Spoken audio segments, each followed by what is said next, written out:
पश्यतां त्वां वृणे।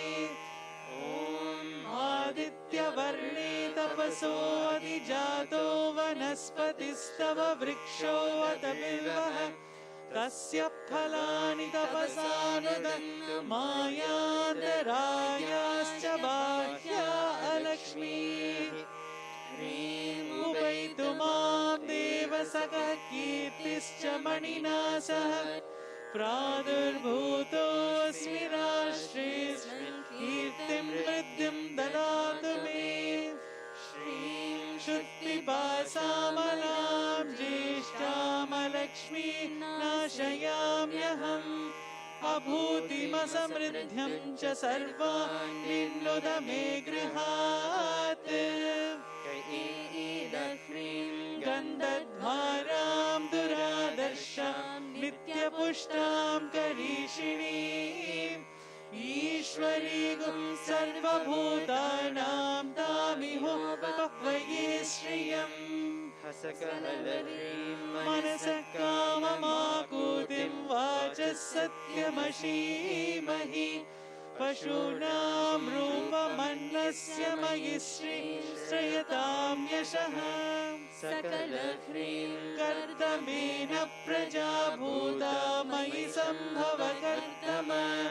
श्रियं वासय मे कुले मातरं पद्ममालिनीम्। सौः आपसृजन्तु स्निग्धानि चिक्लीतवस मे गृहे। च देवीं मातरं श्रियं वासय मे कुले। ऐं माद्रां पुष्करिणीं पुष्टिं पिङ्गलां पद्ममालिनीं। चन्द्रां हिरण्मयीं लक्ष्मीं जातवेदो महावहम्। क्लीं आर्द्रां यः करिणीं यष्टिं सुवर्णां हेममालिनीं। सूर्यां हिरण्मयीं लक्ष्मीं जातवेदो महावह। ह्रीं कामावह जातवेदो लक्ष्मीमर्पगामिनीं। यस्यां हिरण्यं प्रभूतं गावो दास्यो अस्वान् विन्देयं पुरुषानहम्। श्रीमहादेवीश्च विद्महे विष्णुपत्नीश्च धीमहि तन्नो लक्ष्मी प्रचोदयात्। जातवेदसे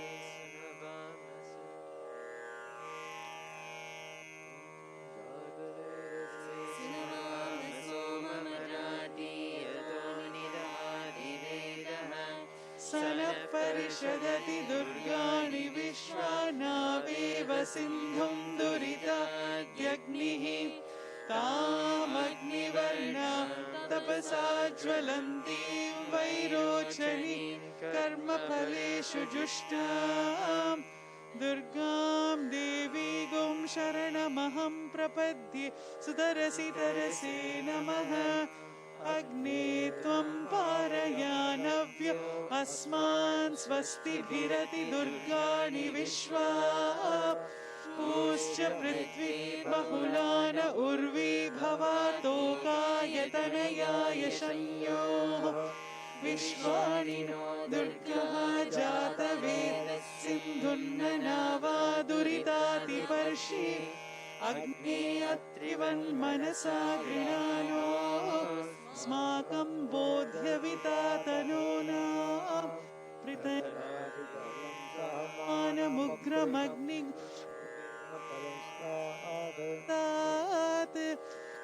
परिषदति दुर्गाणि विश्वा। क्षामद्देवो अतिदुरितात्यग्निः। रत्नोषिकमीढ्यो अद्वरेणव्यसत्सि स्वाञ्चाग्निधनुः विप्रयस्व स्मभ्यं च भगमाय च स्व। गोभिर्जुष्टमयुजो विनिषिक्त तवेन्द्र विष्णोरनुसञ्चरेम। नाकस्य पृष्ठमभिसंवसान वैष्णवीं लोक इह मादयन्ता। भीमाय सलिला तक्षत्येकपति द्विपद सा चतुष्पदी अष्टापदी नवपदी बहूवशी सहस्राक्षर परमे व्योमन्ने ॐ कात्यायनाय विद्महे कन्याकुमारी धीमहि तन्नो प्रचोदयात् कैलह्रीं त्रिपुरसुन्दरी विद्महे हसकहलह्रीं पीठकामिनी धीमहि सकलह्रीं तन्नक्लिन्ने प्रचोदयात्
Dear devotees, last call for milk abhishekam.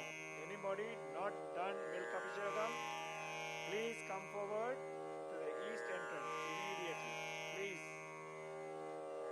Kitchen volunteers or outside people? Outside, anybody working outside?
ॐ आपोहिष्टामयोभुवस्थान ऊर्जे दनातन महीरणाय चक्षसे यो वः शिवतमोरसः तस्य भाजयते हनः उषतीरवमातरः तस्मा अरङ्गमामवो यस्य क्षयाय जन्मत आपो जनयता जनः शुद्धोदकस्नानं समर्पयामि ॐ सत्यो जातं प्रपद्यामि सत्यात् ॐ आप्यायस्व समेत ते विश्वतः सोमवृष्टियं भवावाजस्य सङ्गते क्षीरेण स्नपयामि ॐ दधिक्रामरणो अकारिशं जिष्णोरस्वस्य वाजिनः सुरभिनो मुखाकरत्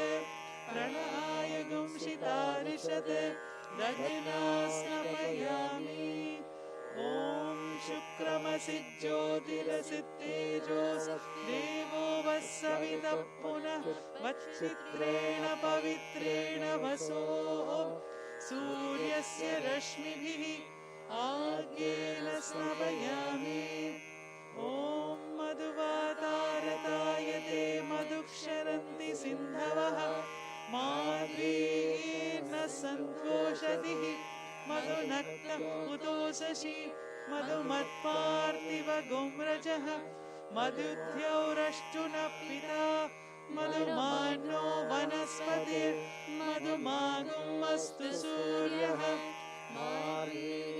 भावो भवन्तु नः मधु मधु मधु मधुना स्नपयामि ॐ तस्य दिव्याय जन्मने स्वादुरिन्द्राय सुहवेतु नाम्ने स्वादुर्मित्राय वरुणाय वायवे बृहस्पतये मधुमागुं मदाभ्यः शर्करया स्नपयामि ॐ या फलिनीर्या अपलाः या पुष्पायाश्च पुष्पिनी बृहस्पतिर्वचुषास्तानो मुञ्चस्तव गुंहसः फलोदकेन स्नपयामि ॐ जातवेदसे सोमो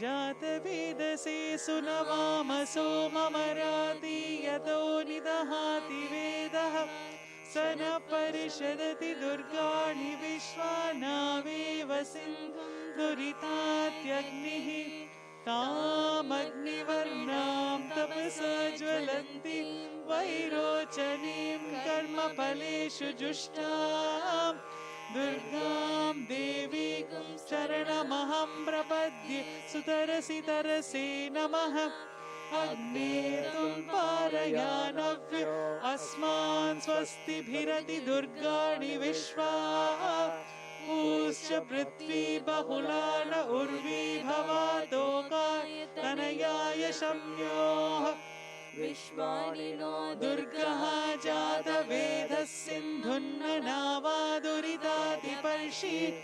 अग्ने अत्रिवन्मनसा गृणानो स्माकं बोध्यविदातनूनां पृतनाजितगुं सहमानमुग्रमग्निगुं हुवेम परमात् सदस्तात् स न परिषदति दुर्गाणि विश्वाक्षामद्देव अतिदुरितात्यग्निः प्रत्नोषिकमीड्यो अध्वरेषु सनाच्च होता नव्यश्च सत्सि स्वाञ्चाग्ने तनुवं विप्रयस्वास्मभ्यं च सौभगमाय जस्व गोविजिष्टोमय जोनिषिक्तं तवेन्द्रविश्वरस सञ्चरेमाय सुमसानो वैष्णवे लोकैर्मालेतां गौरीविमानि सलिलानि तक्षते कवदे भवति साष्टपुष्यति अष्टापदी नवपदी बभूवशे सहस्राक्षरा परमे गोपण्ड ॐ कात्यायनाय विद्महे कन्याकुमारी धीमहि तन्नो दुर्गे प्रचोदयात् ॐ कुलकुमारी विद्महे मन्त्रकोटिषु धीमहि तन्नः गौरी प्रचोदयात् कएलह्रीं त्रिपुरसुन्दरी विद्महे हसकहलह्रीं पीठकामिनी धीमहि सकलह्रीं तन्नः क्लिन्ने प्रचोदयात्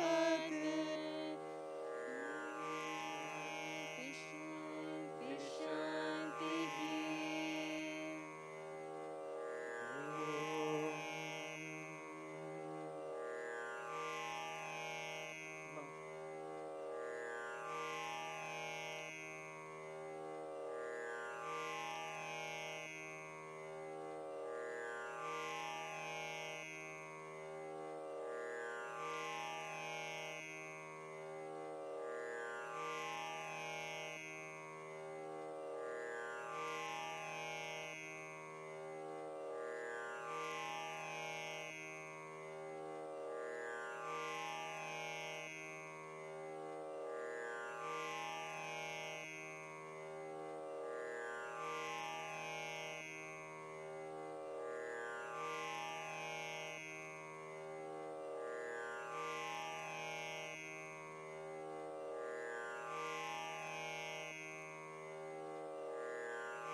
शुक्लाम्बरधरं विष्णुं शशिवर्णं चतुर्भुजं प्रसन्नवदनं ध्यायेत् सर्वविघ्नोपशान्तये।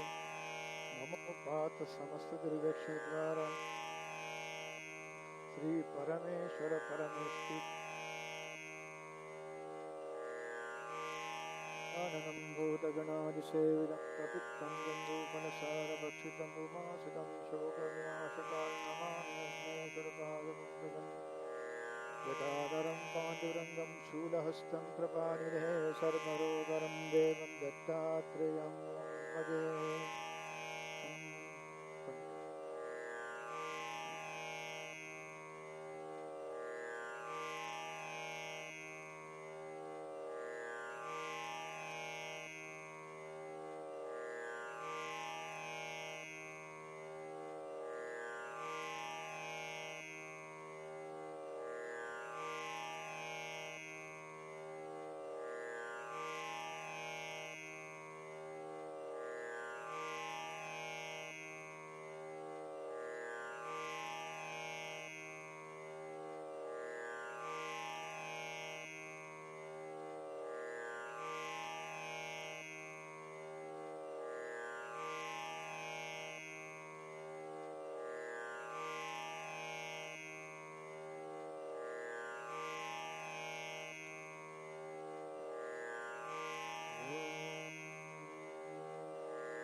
अस्य श्री दिव्यललिता स्तोत्रमाला महामन्त्रस्य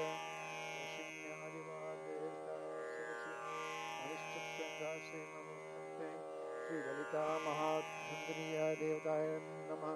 हृदय कमले ऐं बीजं ह्लीं शक्तिः सौशीलकं मम श्रीललिता महात्रिपुरसुन्दरी प्रसादसिद्धर्तेजविनियोगः। ऐं अङ्गुष्ठाभ्या नमः, ह्लीं तर्जनीभ्या नमः, सौमध्यमाभ्या नमः, ऐं अनामिकाभ्या नमः, ह्लीं कशुकाभ्या नमः, सौः कलवलपृष्ठाभ्या नमः, ऐं हृदयाय नमः, ह्लीं शिरसे स्वाहा, सौः शिखाय वषड, ऐं कवचाय हं, ह्लीं नेत्रत्रयाय सहस्राय पदे, भूर्भुवः स्वः ॐ विद्मः ध्यानम् सिन्दूरारुणविग्रहान् त्रिनयनां माणिक्यमौलिस्फुरत्तारानायकशेखरां स्मितमुखीं मापीनवक्षोरुहां पाणिभ्यां मणिपूर्णरक्तचषकं रक्तोत्पलं बिभ्रतीं सौम्यां रक्तगुणस्थरक्तचरणां ध्यायेत् रामम्बिकाम्। ॐ ऐं ह्रीं श्रीं श्रीमात्रे नमः। ॐ ऐं ह्रीं श्रीं श्रीललिताम्बिकाय नमः।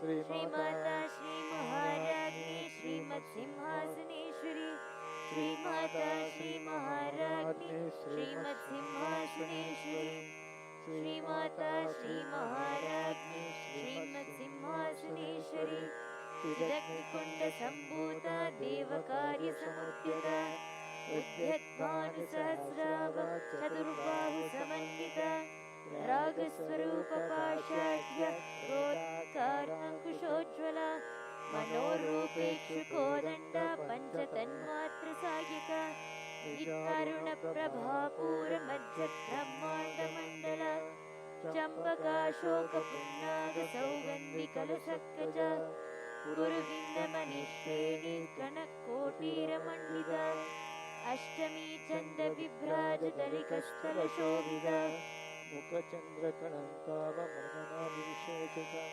वदनस्मरमाङ्गल्यगृहतोरणचिल्लिका, वक्त्रलक्ष्मी परिवाहचलन्नीनावलोचना, नवचम्पकपुष्पाभनासा दण्डविराजिता, ताराकान्तितिरस्कारी नासाभरणभासुरा, कदम्बमञ्जरी क्लिप्तकर्णपूरमनोहरा, ताटङ्कयुगलीभूततपनोडुपमण्डला, पद्मरागशिलादर्शपरिभाविकपोलभोः, नवविद्रुवबिम्बश्रीन्यक्कारिरदनच्छदा, शुद्धविद्याङ्कुराङ्काद्विजपङ्क्तिद्वयोज्ज्वला, कर्पूरवीदिकामूलसमाकर्षदिगन्तरा, निजसल्लापमाधुर्यविनिर्भर्जितकच्छपि, मन्दस्मितप्रभापूरमज्जत्कामेशमानसा, अनाकलितसादृश्यचिबुकश्रीविराजिता,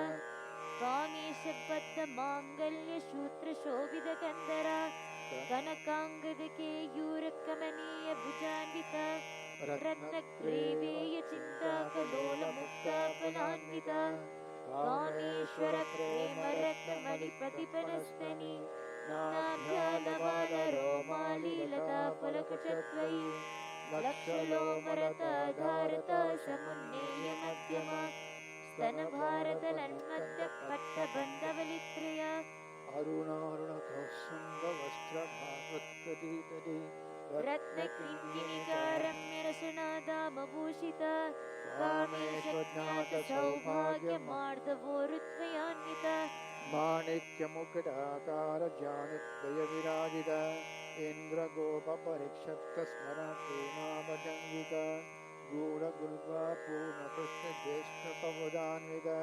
नगदीदिसञ्जन्मनमज्जनतमोगुण, पदद्वयप्रभाचालपराकृतसरोरुह, शिञ्जानमणिमञ्जीरमण्डितश्रीपदाम्बुज, मराळीमन्दगमना महालावण्यसेवली, सर्वर्णानवद्याङ्गी सर्वाभरणभूषिता, शिवकामेश्वरान्तस्था शिवा स्वाधीनवल्लभा, सुमेरुमध्यशृङ्गस्था श्रीमन्नगरनायका, चिन्तामणिगृहान्तस्थ पञ्चब्रह्मासु संस्थिता महापद्माटवी संस्था कदम्बवनवासिनी सुधासागरमध्यस्थ कामाक्षी कामदायिनी देवर्षिगणसङ्घातस्तूयमानाथ वैभव भण्डासुरविदो दत्तशक्तिसेना समन्वित सम्पत्करी समारूढ सिन्दूरव्रजसेविता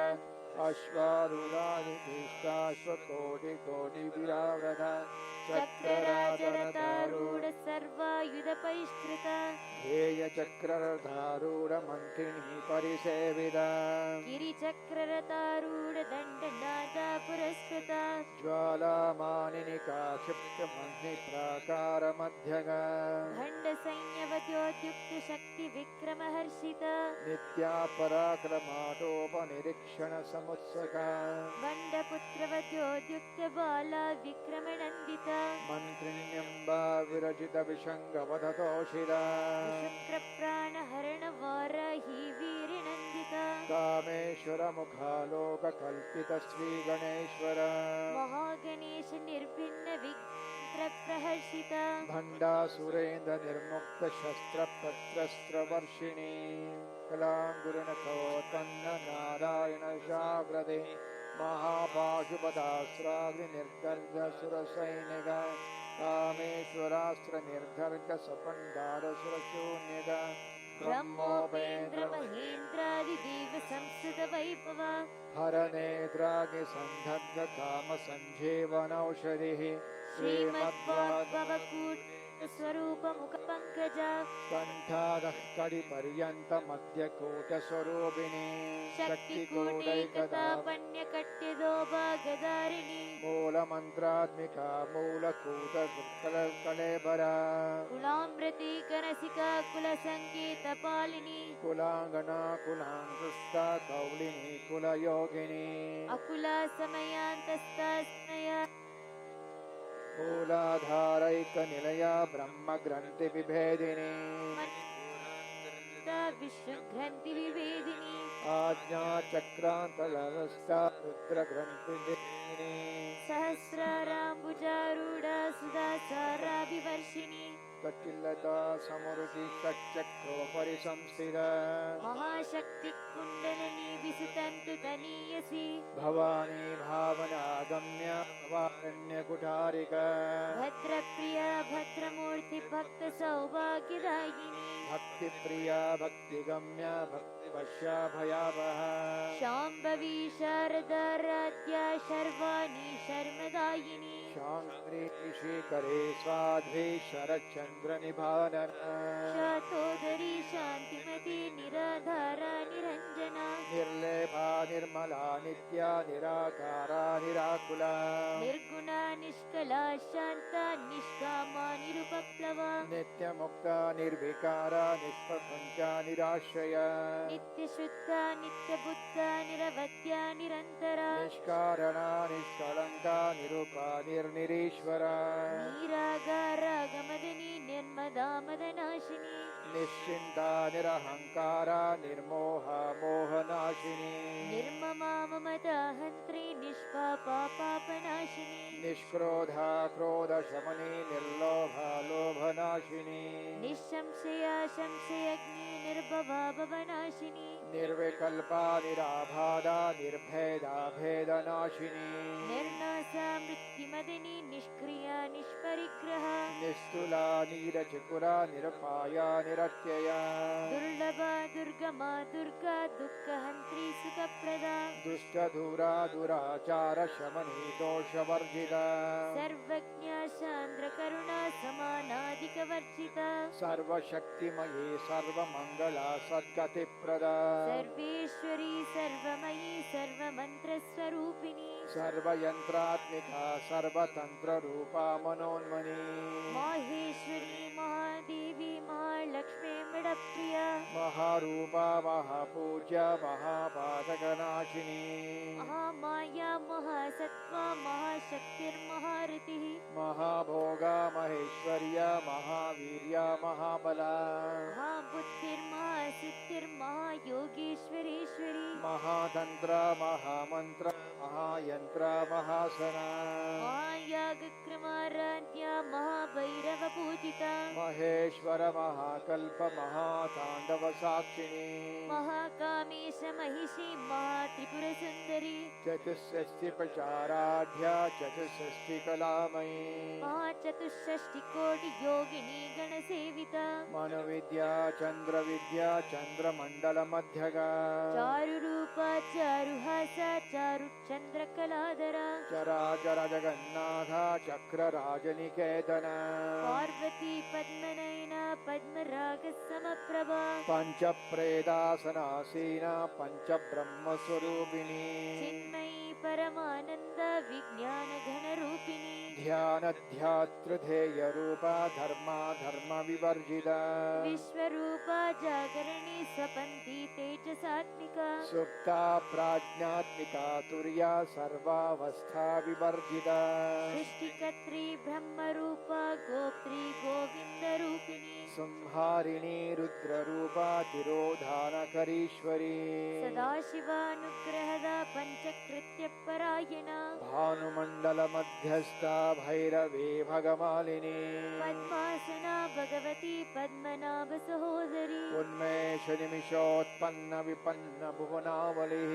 सहस्रशीर्षवदना सहस्राक्षी सहस्रपाद ब्रह्म कीट जननी वर्णाशम विधायिनी जाज्ञारूप निगमा पुण्या पुण्यफलप्रदा श्रुति श्रीमंत सिंधूरी कृतवादाब्ज भूलिका सकलागम सन्दोह शुक्ति संपुट मौक्तिका पुरुषार्थ प्रदा पूर्णा भोगिनी भुवनेश्वरी अंबिका नादि निधना हरि ब्रह्मेन्द्र सेविता नारायणी नाद रूपा नाम रूपा विवर्जिता ह्रीङ्कारी ह्रीमती हृद्या हेयोपादेय वर्जिता राजराजार्चिता राज्ञी रम्या राजीवलोचना रञ्जनी रमणी रस्य रणकिङ्किणी मेखला रमा राकेन्दुवदना रतिरूपा रतिप्रिया रक्षाकरी राक्षसग्नि रामा रमरणं पटा काम्या कामकलारूप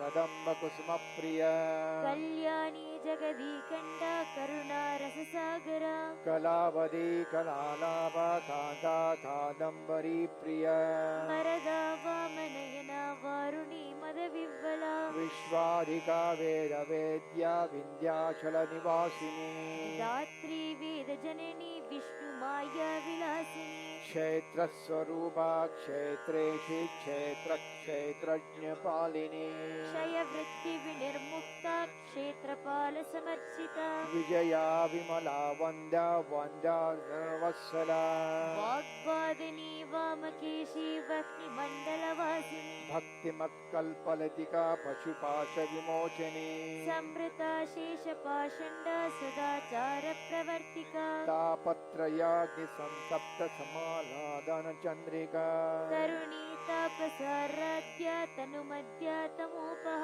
चितिसत्पदलक्ष्यार्था चिदेकरस्वरूपिणी स्वात्मानन्दलवीभूत ब्रह्माध्यानन्दसन्ततिः परा प्रत्यक्ष्यति रूपा पश्यन्ति परदेवता मध्यमा वैखरी रूपा भक्तमानसहंसिका कामेश्वर प्राणनाडी कृतज्ञा कामपूजिता शृङ्गाररससम्पूर्णा जया जालन्धरस्थिता ओढ्यानपीठनिलया बिन्दुमण्डलवासिनी रहो यागक्रमाराध्या रहस्तर्पणतर्पिता सद्यः प्रसादिनी विश्वसाक्षिणी साक्षिवर्जिता षडङ्गदेवता युक्ता षड्गुण्यपरिपूरिता नित्यक्लिन्ना निरुपमा निर्वाणसुखदायिनी नित्या षोडशिका रूपा श्रीकण्ठार्धशरीरिणी प्रभावती प्रभारूपा प्रसिद्धा परमेश्वरी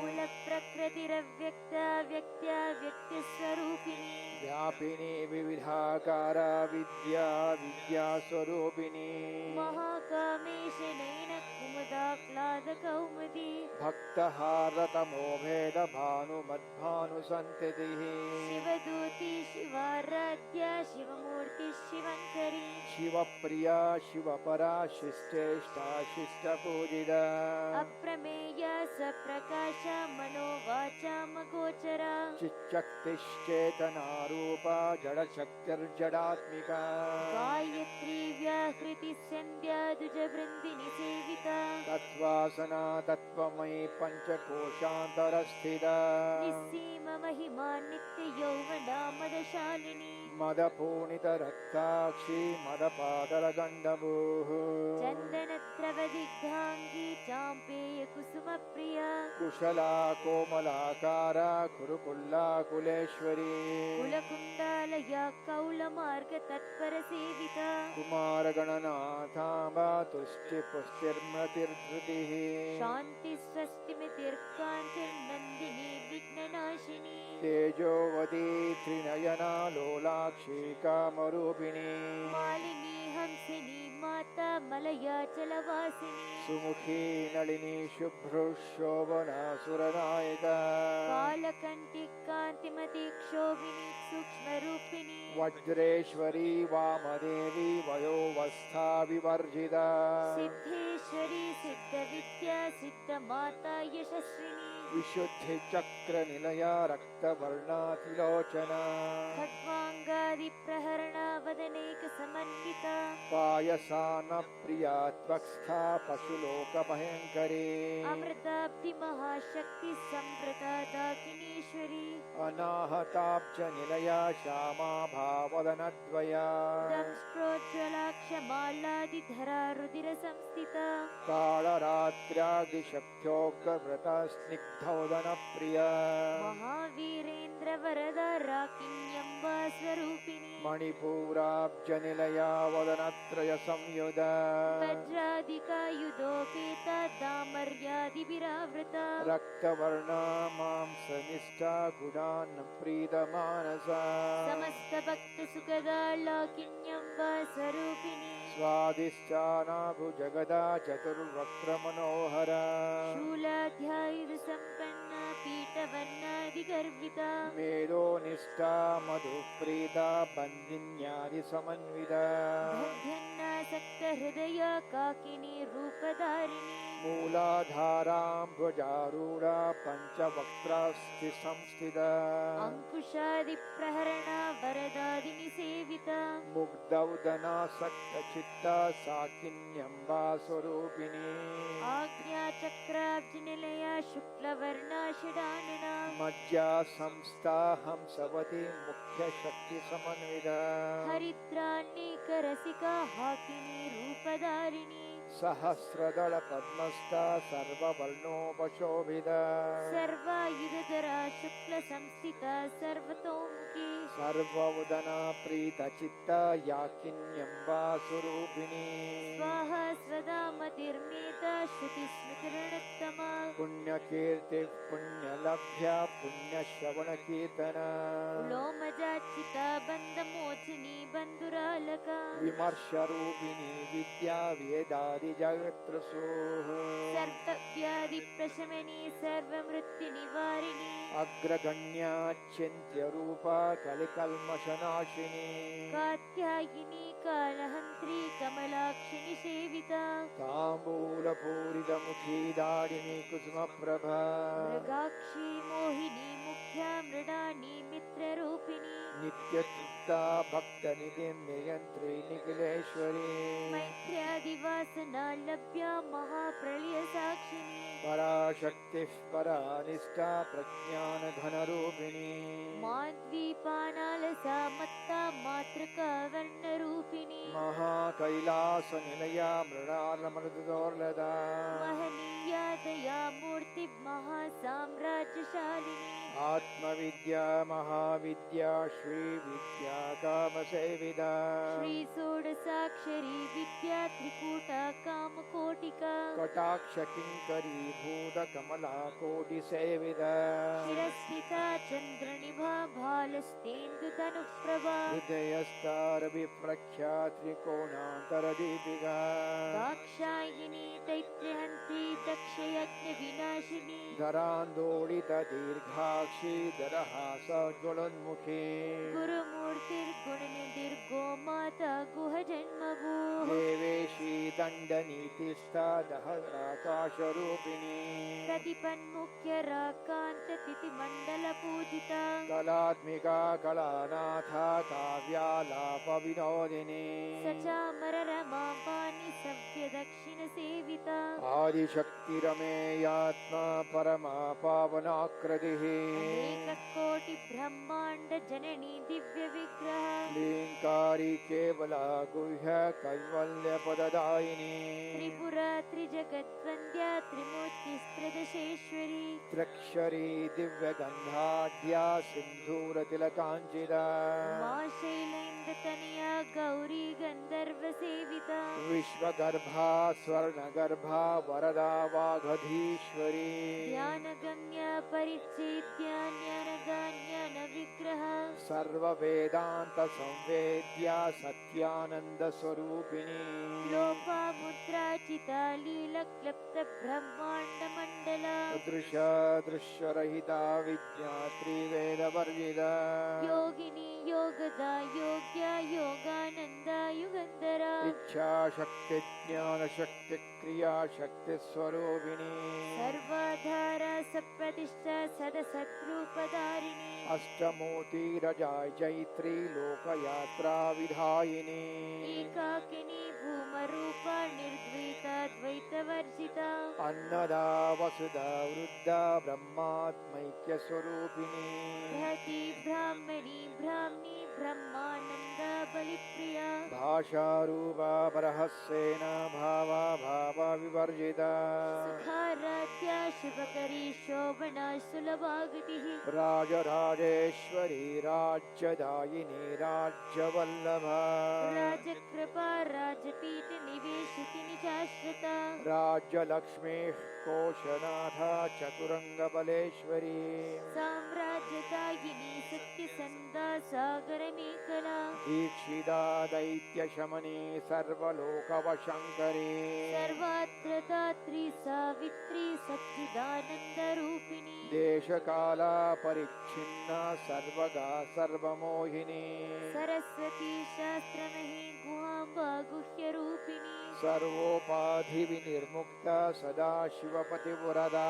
सम्प्रदायेश्वरी साध्वी गुरुमण्डलरूपिणी कुलोत्तीर्णा भगाराध्या माया मधुमतिमही गणाम्बा गुह्यकाराध्या कोमलाङ्गी गुरुप्रिया स्वतन्त्रा सर्वतन्त्रेशी दक्षिणामूर्तिरूपिणी सनकादिशिवाराध्या शिवज्ञानप्रदायिनी चित्कलानन्दकलिका प्रेमरूपा प्रियङ्करी नामपारायण प्रीता नन्दी नटेश्वरी मिथ्या जगदधिष्ठाना मुक्तिदा मुक्तिरूपिणी लास्यप्रिया लयकरी लज्जा रम्भादिवन्दिता भवदा वसुधा वृष्टिपापारण्यदवानला दौर्भाग्यतूलवातूला जराद्वान्तरविप्रभा भाग्याब्धिचन्द्रिका भक्तचित्तकेकी घना घना रोगपर्वतदम्बोलिर्मृत्युदारुकुटारिका महेश्वरी महाकाली महाग्रासा महाशना अपर्णा चण्डिका चण्डमुण्डा सुरनिषूदिनी क्षराक्षरात्मिका सर्वलोकेशी विश्वधारिणी त्रिवर्गदात्री सुभगा त्र्यम्बका त्रिगुणात्मिका स्वर्गापवर्गदा शुद्धा जपा पुष्पनिभाकृतिः ओजोवती दितिधरा यज्ञरूपा प्रियव्रता दुराराध्या दुरादर्श पाटली कुसुमप्रिया महती मेरुनिलया मन्दारुकस्मप्रिया वीराराध्या विरारूपा विरजा विश्वतोमुखी प्रत्यग्रूपा पराकाशा प्राणदा प्राणरूपिणी मार्ताण्डभैरवाराध्या मन्त्रिणी स्तनराजदोः जयसेना निश्रे गुण्या परापरा सत्यज्ञानानन्दरूपा सामरस्य परायणा कपर्दिनी कलामाला कामधुकामरूपिणी कलानिधिः काव्यकलारसज्ञारसशेवरिः पुष्टा पुरातना पूज्या पुष्करा पुष्करीक्षणा परञ्ज्योतिः परं धाम परमाणुः परात्परा पाशहस्ता पाशहस्ता परमान्त्री परमन्त्रविभेदिनी मूर्ता मूर्ता नित्यतृप्ता मुनिमानसहंसिका सत्यव्रता सत्यरूपा सर्वान्तर्यामिनी सती ब्रह्माणि ब्रह्मजननी बहुरूपा बुधार्चिता रसवृत्ति प्रचण्डाज्ञा प्रतिष्ठा प्रकटाकृतिः प्राणेश्वरी प्राणदात्री पञ्चाशत्पीठरूपिणी प्रशृङ्खला विविक्तस्था वीरमाता व्यप्रसो मुकुन्दा मुक्तिनिलया मूलविग्रहरूपिणी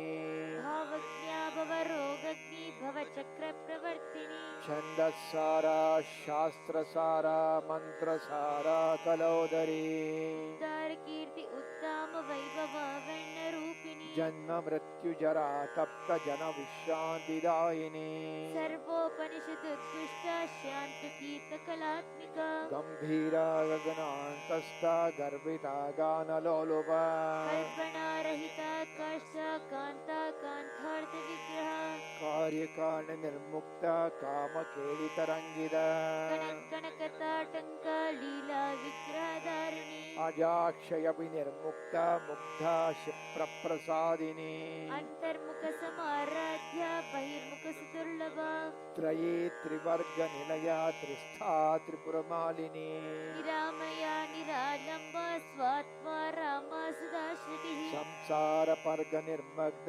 समुद्धरणपण्डित यज्ञप्रिया यज्ञकत् यजमानस्वरूपिणी धर्माधारा धनाध्यक्षा धनधान्यविवर्धिनी विप्रप्रिया विप्ररूप विश्वभ्रमणकारिणी विश्वग्रासा विद्रुमाभा वैष्णवे विश्वरूपिणी योनिर्योनिनिलया कूटस्था कुलरूपिणी वीरगोष्ठी प्रिया वीरा नैष्कर्म्यनादरूपिणी विज्ञानकरला कल्या विदग्धा वैन्दवासना तत्त्वाधिका तत्त्वमयी तत्त्वमर्थस्वरूपिणी सामगानप्रिया सौम्या सदा शिवकुटुम्बिनी सव्यापसव्यमार्गस्था सर्वापद्विनिवारिणी स्वस्था स्वभाव मधुरा धीरा धीर समर्चिता चैतन्यार्घसमाराध्या चैतन्यकुसुमप्रिया सदोदिता सदा तुष्टा तरुणादित्यपाटला दक्षिणा दक्षिणाराध्या दरस्मेरमुखाम्बुजा कौलिनी केवला कैवल्यपददायिनी स्तोत्रप्रिया स्तुतिमदी श्रुतिसंसुतवैभव मनस्विनी मानवती महेशी मङ्गलाकृतिः विश्वमाता जगद्धात्री विशालाक्षी विरागिणी प्रगल्पा परमोदरा परामोदा मनोमयी व्योमकेशी विमानस्था वज्रिणी वामकेश्वरी पञ्चयज्ञप्रिया पञ्चप्रेतमञ्चादिशायिनी पञ्चमी पञ्चभूतेशी पञ्चसङ्ख्योपचारिणी शाश्वती शाश्वतैश्वर्या षण्मदा शम्भुमोहिनी धराधरसुता धन्या धर्मिणी धर्मवर्धिनी लोकातीता गुणातीता सर्वातीता शुमात्मिका बन्धूककुसुमप्रख्या बाला लीला विनोदिनी सुमङ्गली सुखकरी सुवेशाद्या सुवासिनी सुवासन्नर्चन प्रीता शोभना शुद्धमानस बिन्दुतर्पण सन्तुष्टा पूर्वजा त्रिपुराम्बिका दशमुद्रा समाराध्या त्रिपुरा शिवशङ्करी ज्ञानमुद्रा ज्ञानगम्या ज्ञानज्ञेयस्वरूपिणी योनिमुद्रा त्रिकण्ठेशी त्रिकोणाम्बा त्रिकोणग अनघाद्भुतचारित्रा वाञ्छितार्थप्रदायिनी अभ्यासातिशयज्ञाता षडद्वातीतरूपिणी अव्यायजकरुणामूर्तिरज्ञानध्वान्तदीपिका आबालगोपविता सर्वालिङ्गन्यशासना श्रीचक्रराजनिलया श्रीमत्त्रिपुरसुन्दरी श्रीशिवा शिवशक्त्यैक्यरूपिणी ललिताम्बिका श्रीशिवा शिवशक्त्यैक्यरूपिणी शिवशक्त्यैक्यरूपिणी ललिताम्बिका श्रीशिवा शिवशक्त्यैक्यरूपिणी ललिताम्बिका एवं श्रीललिता देव्या नाम्नां सहस्रगं जगुः इति श्रीब्रह्माण्डपुराणे उत्तरखण्डे श्रीहयग्रीवगस्त्यसंवादे श्रीललितारहस्यसहस्रनाम स्तोत्रकथनं सर्वं सम्पूर्णम् श्रीं ह्रीं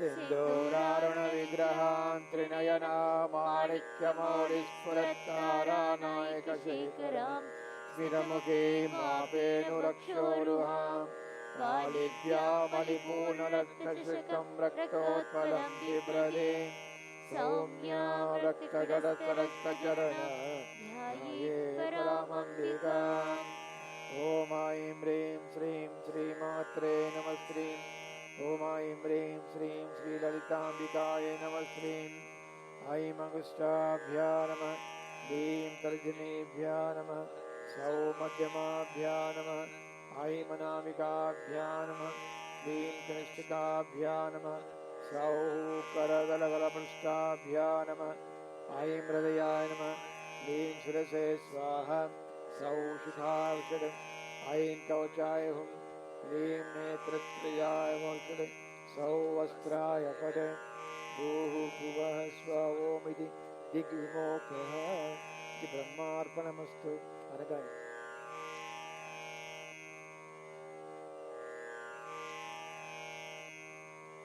Okay. About today and tomorrow.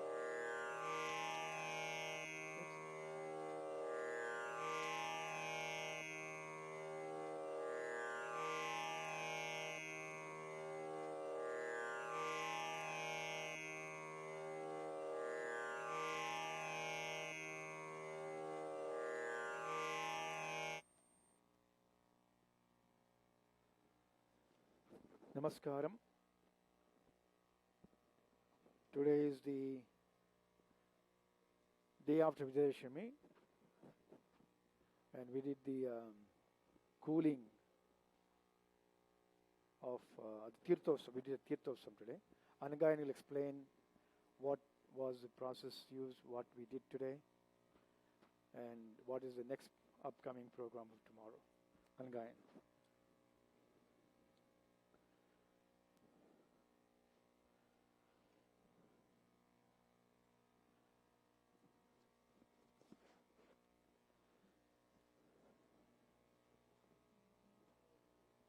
Namaskaram. But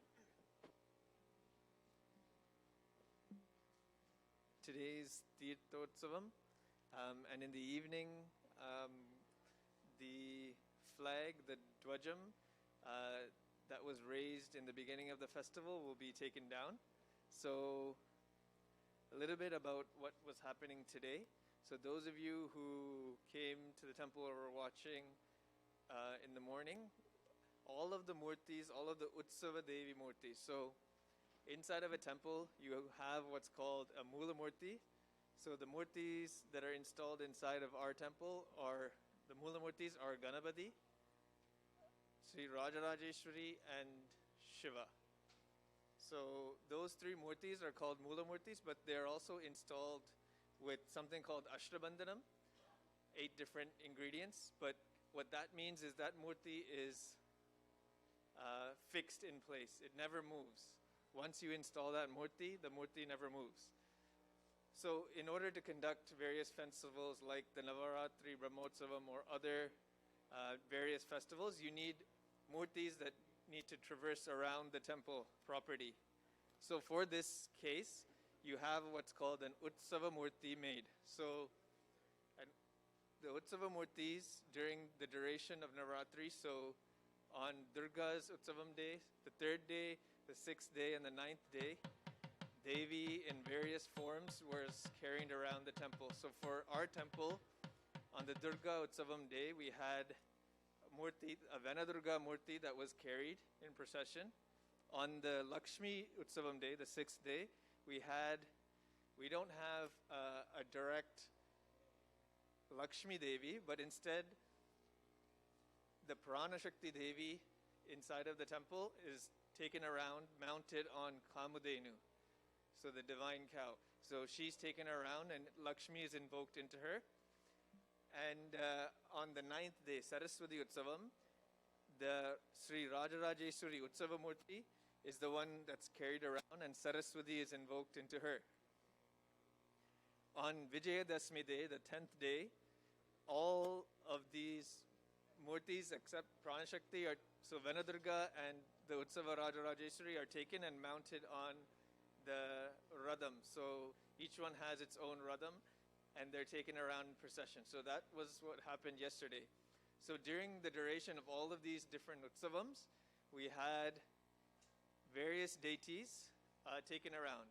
And anytime we go in procession, we also have what's called an Astra Devata, a deity that's carried in front of the procession in order to protect and take the procession forward. So on regular Saturday days, you'll see a Trisulam usually takes that place and is carried in front. The Trisulam is a representation of the Bhairava Murti. In these three different processions, the Utsavams that I mentioned, we had various other forms of Bhairava and Ardhanarishwara that were carried around. So these deities too are also the Utsava Murtis that we had today. What we actually did is, because all of these Murtis are taken around the temple, and typically in a village, they're also taken around a temple village. You also have them taken around the village. So in those cases, anybody that's not able to come, is not well, or regardless of where they are, the Murti goes and sees all of these people during these Utsavam days. So likewise, because the Devi is carried around and taken around everywhere, this day, the Tirthotsavam day, is an opportunity for the Murtis, these Utsava Murtis, for us to remove what's called drishti on them. So in the morning, if you came, you would have saw all of these Utsava Murtis, so the different deities that I mentioned. And what we had was betel leaf, so Vettila, and on top of Vettila, we had 6 different wicks. And these wicks were dipped in ghee, and along with ghee, the wicks were also dipped into black mustard seeds. So on one single betel leaf, you had 6 of these wicks that were covered in ghee and black mustard seeds. And once the puja began, we lit all of these wicks, and using 2 of the hands, Ayya had the betel leaves lit, and he chanted some different mantras and slokas and moved his hands in a particular fashion around the murti.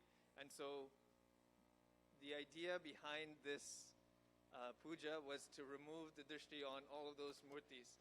And anybody that came to the temple had to smell the particular scent that, or the aroma that arose from the black mustard seeds burning in the ghee-dipped wicks.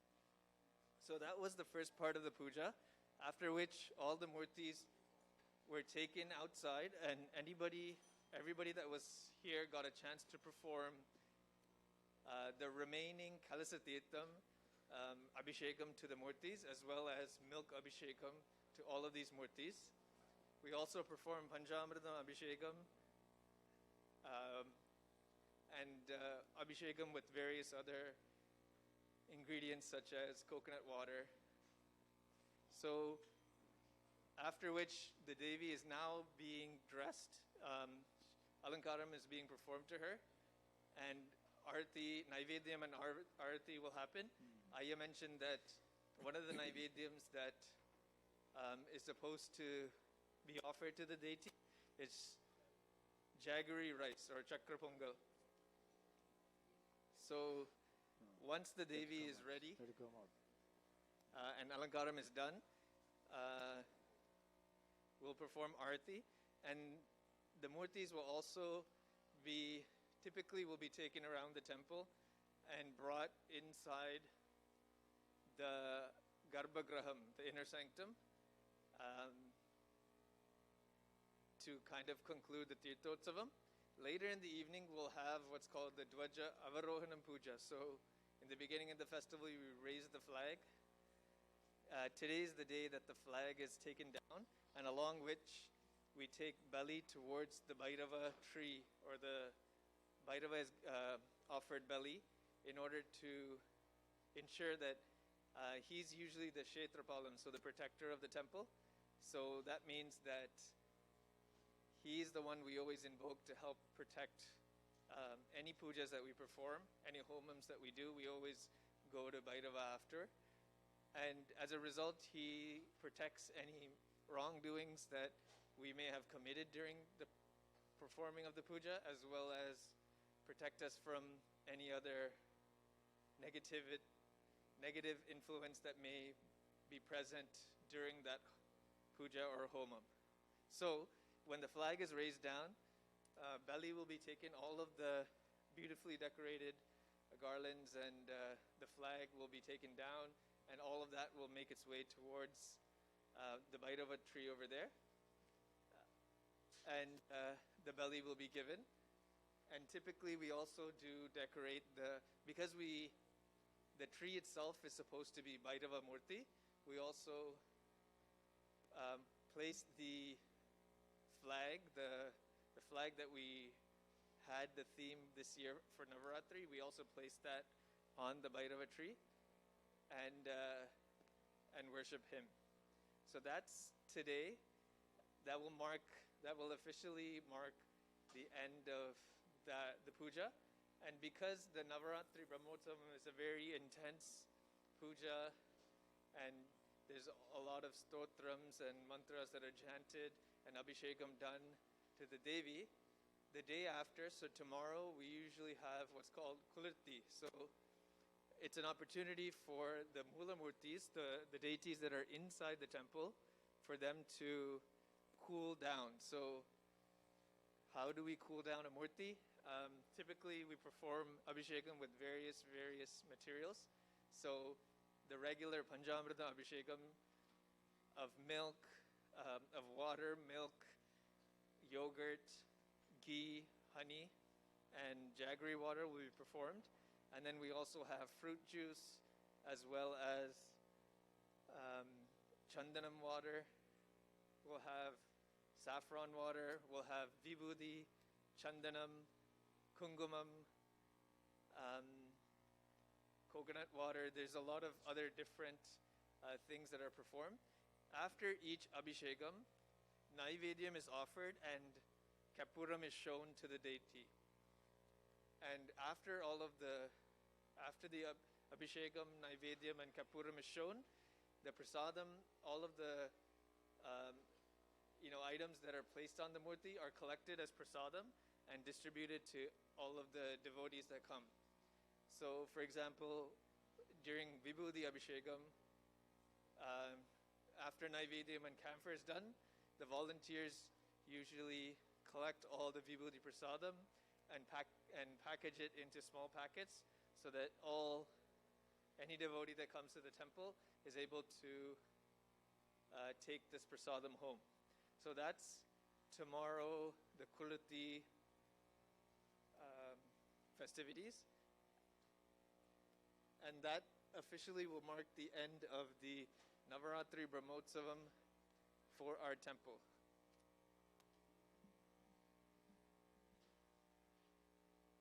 Does anybody have any questions or anything else to add?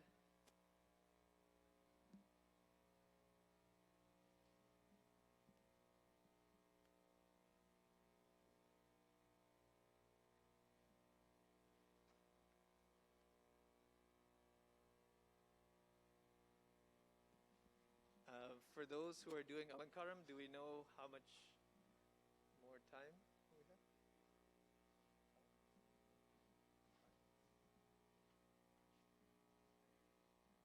So it looks like we have about 5 minutes of time left for Alankaram.